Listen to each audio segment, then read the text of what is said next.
வணக்கம். அடுத்த மகிழ்ச்சியான செய்தி. காங்கிரஸ் போல கரைந்த திமுக முன்னாள் முதலமைச்சர் ஸ்டாலின் அவர்களை பொறுத்த வரைக்கும் கட்சியில் பெரிய மாற்றத்தை கொண்டு வரணும்பா. தொண்டர்கள் தங்களுடைய எண்ணத்தை பிரதிபலித்திருக்கின்றார்கள். நான் முழுவதும் படித்து பார்த்தேன்.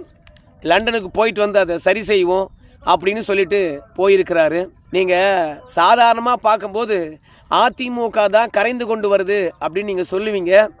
ஆனால் திமுக கரைவதற்கும் அதிமுக கரைவதற்கும் வித்தியாசங்கள் ரொம்ப பெருசுங்க. அதை திமுக இப்போ தான் கண்டுணர்ந்திருக்கிறது. சரி, அது என்ன ஈடு செய்ய முடியாத இழப்பு திமுகவுக்கு, எல்லாவற்றையும் விரிவாக பார்க்கலாங்க. பிரதானமாக தமிழக அரசியல் களத்தில் கோல் வச்சு கொண்டிருந்த இரண்டு கட்சிகள் இழப்பை சந்தித்திருக்கிறது. அந்த இழப்பு யாருக்கு அதிகம் என்பது தான் இந்த வீடியோவில் நம்ம அலச போகிறோம். ஆனால் அதற்கு முன்பாக இது வரைக்கும் நம்ம சேனலை நீங்கள் சப்ஸ்கிரைப் பண்ணலைன்னா சப்ஸ்கிரைப் பண்ணிக்கோங்க, சப்போர்ட் பண்ணுங்கள். முதல்ல திமுக காங்கிரஸ் போல் கரைந்து போய்விட்டதா, ஏன் காங்கிரஸுடன் ஒப்பிட்டேன் அப்படின்னும் பொழுது, காங்கிரஸில் தலைவர்கள் இருப்பாங்க. தலைவர்கள் எங்கேயுமே போக மாட்டாங்க. அவங்க ஏற்கனவே பதவி சுகத்தை அனுபவித்தவர்கள். வேறு எங்கே போனாலும் சரி இவங்களுக்கு பதவி கிடைக்காது.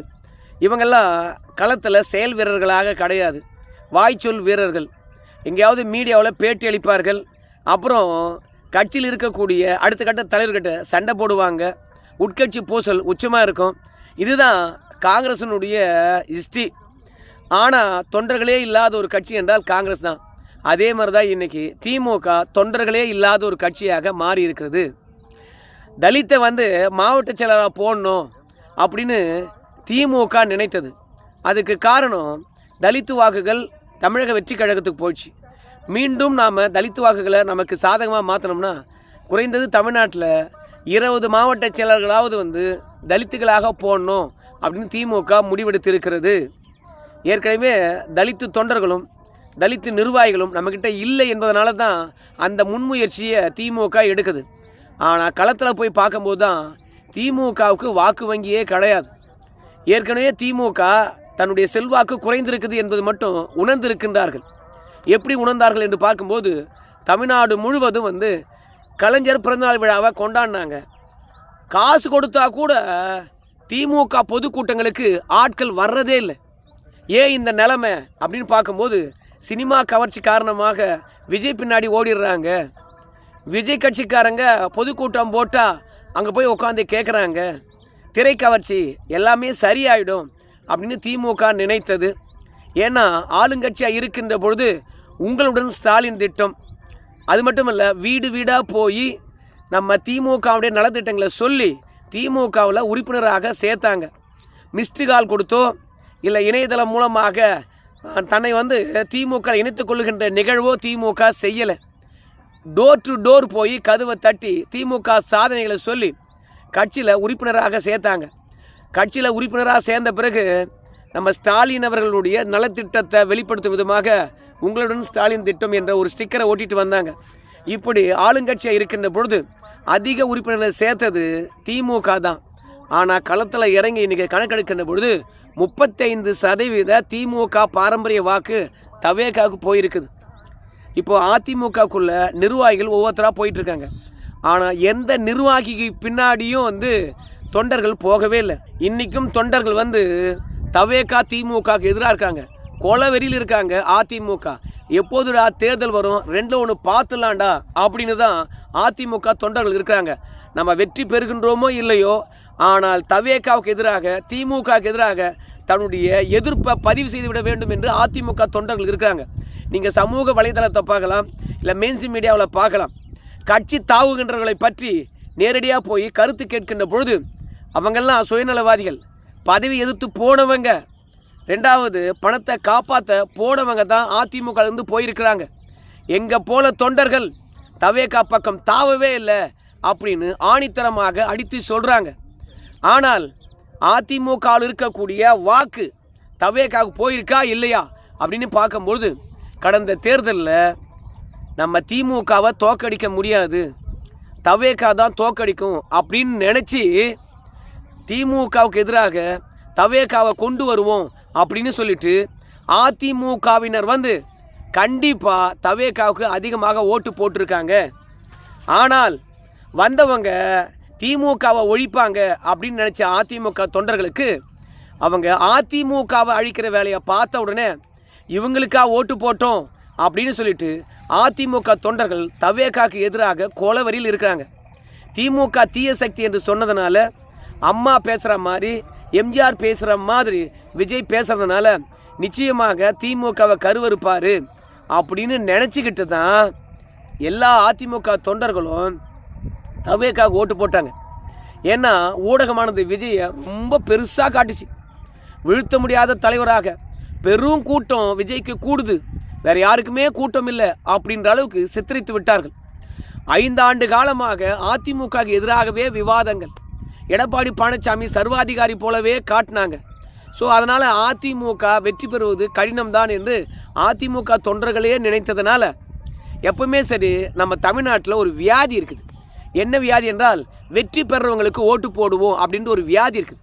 அதனால் திமுக வேண்டாம் என்று நினைச்ச அதிமுக தொண்டர்கள் தவேகாவுக்கு போட்டாங்க. ஆனால் தவேகா அதிமுகவை காலி பண்ணுறதை பார்த்த பிறகு இனி திமுகவை காலி பண்ணுறோமோ இல்லையோ தவேகாவை காலி பண்ணுறோம் அப்படின்னு களத்தில் இறங்கியிருக்காங்க. ஆனால் இப்போ திமுக தொண்டர்கள் இருக்காங்கன்னு பார்த்தீங்கன்னா கிடையாது.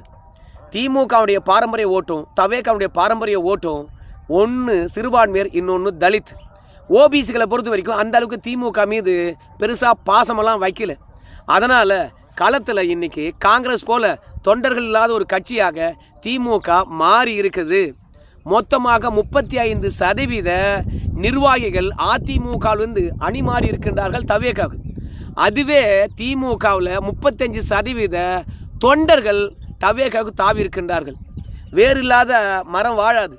அதே மாதிரி தொண்டர்கள் இல்லாமல் ஒரு கட்சி துளிர்க்காது. தொண்டர்களை தலைவர்களாக மாற்றலாம், ஆனால் தலைவர்களை தொண்டர்களாக இறங்கி வேலை பாருடானா வேலை பார்க்கவே மாட்டான். அதனால் திமுகவுக்கு ஈடு செய்ய முடியாத ஒரு இழப்பு. திமுககாரன் போட்ட ஆட்டம் கொஞ்சம் நெஞ்சுமா. அதனால தான் இதை மகிழ்ச்சியான செய்தி சொல்கிறேன். செந்தில் பாலாஜி செய்யாத அசட்டைகளா என்ன அசால்ட்டாக அதிமுக ஹேண்டில் பண்ணார். பணம் இருக்குதே என்பதனால இந்த ஈரோடு கிழக்கு இடைத்தேர்தலில் ஓடுறார், அப்படியே பிரச்சாரத்துக்கு துடிப்பாக இருக்கிறாராம். அந்த டாஸ்மார்க்கு பணமானது பட்டியை உருவாக்குன்ற அளவுக்கு போயிடுச்சு. ஏன் 2026 தேர்தலில் கூட கோயம்புத்தூர் மாவட்டம் முழுவதும் இல்லை கொங்கு மாவட்டம் முழுவதுமே பட்டியை உருவாக்கினார். கரூரில் மட்டுமே 425 பட்டியை உருவாக்கினார். அந்த பட்டியலை மனிதர்களை அடைச்சி பணம் கொடுக்குறாரு, கரிசோறு போடுறாரு, உதயநிதி ஸ்டாலினுடைய சினிமாவை போடுறாரு. கொடுமை. மக்களை விலங்குகளாக மாற்றின செந்தில் பாலாஜி அவர்கள் இன்னைக்கு எந்த இடத்துல ஒழிஞ்சிருக்காருன்னு தெரியல. விதியை பார்த்தியா? இன்னொரு அமைச்சர், காலேஜ் இருக்கிறது, கட்டுக்கட்டாக பணம் இருக்கிறது, பொதுப்பணித்துறை அமைச்சர், இன்றைக்கி அந்த பணமெல்லாம் எங்கே இருக்குது? போய் எங்கே பார்த்துட்டு இருக்காரு? சிங்கப்பூரில் மருத்துவமனையில் பார்த்துட்டு இருக்கார், தொடர் சிகிச்சையில் இருக்கின்றாராம். அது மட்டும் கிடையாது, உதயநிதி ஸ்டாலின் சபரீசன். ஏப்பா என்னெல்லாம் ஏன்பா அரசியலுக்கு இழுக்கிறீங்க? எனக்கும் அரசியலுக்கு என்ன சம்மந்தம் இருக்குது? ஸோ திமுக தவறு பண்ணிச்சுன்னா திமுகவில் இருக்கிறவங்கள கைது பண்ணுங்கப்பா. நான் நேரடி அரசியலே இல்லை. என்னை ஏன் பார்த்தீங்கன்னா நேரடி அரசியலில் இருந்த மாதிரியும் இந்த அரசாங்கத்தை வழிநடத்தின மாதிரியும் திமுக தவறுகளுக்கு சபரீஸ் தான் காரணம் என்று நீங்களாம் குற்றச்சாட்டு வைக்கிறீங்க. தயவு செய்து திமுகவுடைய ஆட்சிக்கும் எனக்கும் சம்மந்தம் இல்லை. என்னை நீங்கள் இந்த ஆட்சியில் சம்மந்தப்படுத்தி 16 துறையை சபரீசன் எடுத்துக்கோ, 16 துறை உதயநிதி ஸ்டாலின் எடுத்துக்க என்று சொல்லிட்டு 32 துறையில் மொத்தமாக ஊழல் செஞ்சது நம்ம சபரீசன் பாதி, உதயநிதி ஸ்டாலின் பாதி என்று ஆதவாஜனா பேசினது, நிர்மல்குமார் பேசினது எல்லாம் பார்த்திங்கன்னா சபரீசனை இந்த ஊழல் வழக்கில் பெருசாக சிக்க வைக்க வேண்டும் என்று ஐடியா பண்ணுறாங்களோ என்று நினச்ச சபரீசன் நோட்டீஸ் விடுறாரு. எனக்கும் திமுக ஆட்சிக்கு என்ன சம்மந்தம்? என்னையா நேரடி அரசியலில் சம்மந்தப்படுத்துறீங்க? உடனே மன்னிப்பு கேட்க வேண்டும் ஆதவார்ஜனா மற்றும் நிர்மல்குமார் அப்படின்னு சொல்லிட்டு வக்கீல் நோட்டீஸ் விடுறார். அந்த அளவுக்கு சாணிக்கியத்தனம் என்று சொன்னவர் திமுக ஆட்சியினுடைய நிழல் முதலமைச்சராக இருந்த சபரீசன் அவர்கள் இன்னைக்கு நடுநடுங்கி போய் லண்டனுக்கு ஓடி இருக்கின்றார். நேரு எங்கே இருக்காருன்னு தெரியுமா உங்களுக்கு? ஏதாவது பொதுக்கூட்டம் போகிறாரா தெரியுதா? நம்முடைய மு.க. ஸ்டாலின் அவர்களை திருச்சி கிழக்கில் நிற்க வச்சு வெற்றி பெற வைத்து விட வேண்டும். நீங்கள் நிற்கிறன்னு மட்டும் சொல்லுங்கள், நாங்கள் 2ல் 1 பார்த்துக்கிறோன்னு சொன்னார் நேரு. இப்போ எங்கே இருக்கிறாரு? நம்ம ஏவா வேலு மீது ரெய்டு விட்டு அவரை கைது பண்ணுறதுக்கு காவல்துறை போன பிறகு நம்ம ஏவா வேலு சிங்கப்பூர் போன பிறகு இப்போ நேரு அவர்களும் எந்த நாட்டில் ஒளிஞ்சிருக்காருன்னு தெரியல. அதுக்கப்புறம் திமுக முக்கிய புள்ளியாக இருக்கக்கூடிய ஜெகத் ரட்சகன் தன்னுடைய மகனையே அனுப்பி வச்சிட்டார் தவேகாவுக்கு.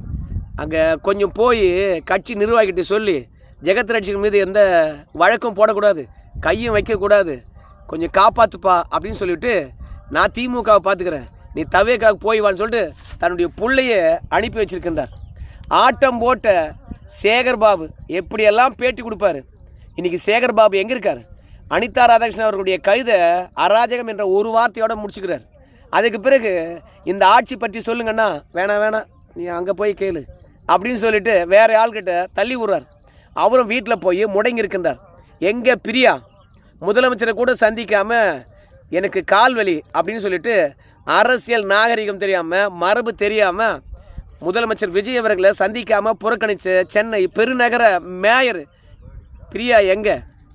அவங்களுடைய ஊழலை தூசி தட்டுறாங்கன்னு சொன்ன பிறகு, அவங்க விட்ட கான்ட்ராக்டர் எல்லாம் ரத்து பண்ணாங்கன்னு சொன்ன பிறகு, ஐயோ விஜய் மோசமானவன் போல இருக்குது ஜெயலலிதா விட அப்படின்னு நினச்சி அந்த அம்மா போய் பதுங்கினது தான். ரெண்டாவது வெளியே வரவே இல்லை. அதனால் திமுகவில் ஆட்டம் போட்டவங்கெல்லாம் ஆளுக்கு ஒரு பக்கமாக சிதறாங்க. இந்த சிதறலானது 5 வருஷம் தொடர்ந்ததுன்னு வச்சுங்களேன், கண்டிப்பாக கீழ்மட்டத்தில் 35% வாக்குகளை இழந்திருக்கக்கூடிய திமுக எழுந்து வரவே வராது. நம்ம நிர்மல்குமார் அவர்கள் சொல்கிறாரு, அழித்தொழிக்கப்பட வேண்டிய கட்சி திமுக தான். அது தீய சக்தி என்பதை விட தீயதை தமிழக மக்கள் மனங்களில் வளர்த்து வச்சுருக்குது, அதை ஒழிக்க விட மாட்டோம் அப்படின்னு நிர்மல்குமார் அவர்கள் சபதம் ஏற்றிருக்கிறார். மொத்தத்தில் தலைவர்கள் கட்டுக்கோப்பாக இருக்காங்க திமுகவில். ஆனால் எவ்வளோ தொலைவுக்கு எவ்வளோ நாளைக்கு அப்படின்றது மட்டும் தெரியல. தொண்டர்கள் இல்லாமல் ஒரு கட்சி சர்வே பண்ண முடியுமானா சர்வே பண்ண முடியாது.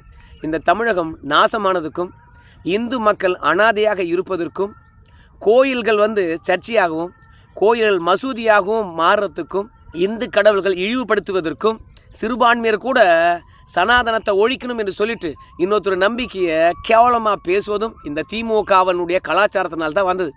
இன்றைக்கி அவனுங்கெல்லாம் ஓடி ஓடி ஒளிவதெல்லாம் பார்க்கும்பொழுது நமக்கு மகிழ்ச்சியாக இருக்குது. தவே காட்சியில் ஊழல் நடக்கலையா? ஊழல் நடந்திருக்குது. பாலியல் வன்புணர்வு செஞ்சவன் இல்லை பாலியல் தொல்லை கொடுத்தவன் தவேக்கா எம்எல்ஏவுடன் சுற்றுறான். வேம்புலி போன்றவங்களாம் சுற்றுறாங்க. தவேக்கா பார்த்திங்கன்னா அராஜகம் செய்யுது, இல்லைன்னு சொல்லலை. திமுகவினரை அடக்கி ஒடுக்குவதை பார்க்கும்போது நமக்கு தவேக்கா இப்போதைக்கு மேல் என்று நினைக்க தோணுது. ஆளுநரை அடிப்படையை வச்சு, மத்தியில் ஆள்கின்றவரை அடிப்படையாக வச்சு தமிழ்நாட்டு மக்களுக்கு ஒன்றுமே செய்யாமல் ஏமாத்தின திமுக அழிவை நோக்கி போதுன்னும் போது நமக்கு மகிழ்ச்சியாக இருக்குது. எப்பொழுதும் சரி மத்திய அரசாங்கம் என்று சொன்ன நாம் இன்றைக்கி ஒன்றிய அரசாங்கம் என்று சொல்லிட்டு தேசிய நீரோட்டத்திலிருந்து விலகி நிற்கிறோம்னா அதுக்கு திமுக தான் காரணம். அவனுடைய அழிவு மகிழ்ச்சி தான். ஆனால் அதே தானே சொல்லுது தவேக்கா அப்படின்னு சொல்லும்போது திமுகவுக்கு ஏற்பட்ட நிலைமை தவேக்காவுக்கும் ஏற்படும், எந்தவித சந்தேகமும் வேணாம். ஏன்னா மதுரையில் இருக்கக்கூடிய வெங்கடேசன் இருக்கார்ல எம்பி, 2 முறை மதுரை எம்பி வைகை நதிக்கு ஒன்றுமே பண்ணலை. ஆளுநர் போய் பார்வையிட்டு விட்டு ஆட்சியாளர்கள் செய்யலைன்னா நாமளே வைகை நதியை தூர்வாருவோம் அப்படின்னு சொன்னது தப்பாக போச்சான். அதனால் ஆளுநருக்கு முதலமைச்சரையே கேள்வி கேட்கின்ற அளவுக்கு அதிகாரம் இருக்குது. ஆனால் அரசு துறை சார்ந்த ஆய்வுகள்லையோ விளக்கம் கேட்பதற்கோ ஆளுநருக்கு அதிகாரம் இல்லை. அவருடைய அதிகார லிமிட்டோடு நிறுத்திக்கணும்னு சொல்லிட்டு நிர்மல்குமார்லாம் அலப்பறை பண்ணுறாங்க. ஸோ நிர்மல்குமார் போன்றவங்கெல்லாம் தான் எங்கிருந்து வந்தோம் தெரியாமல் அதிகமாக பேசுகிறாங்க. அதுக்கும் ஆப்பு ரெடி ஆகுது டெல்லியில். கொஞ்சம் பொறுத்து பார்ப்போம். அடுத்த வீடியோ தமிழக வெற்றி கழகத்தினுடைய அழிவை பற்றி விரிவாக பேசலாம். இப்போ திமுக அழிவை பற்றி பேசியிருக்கேன். ஆதரவு தாருங்க. நன்றி.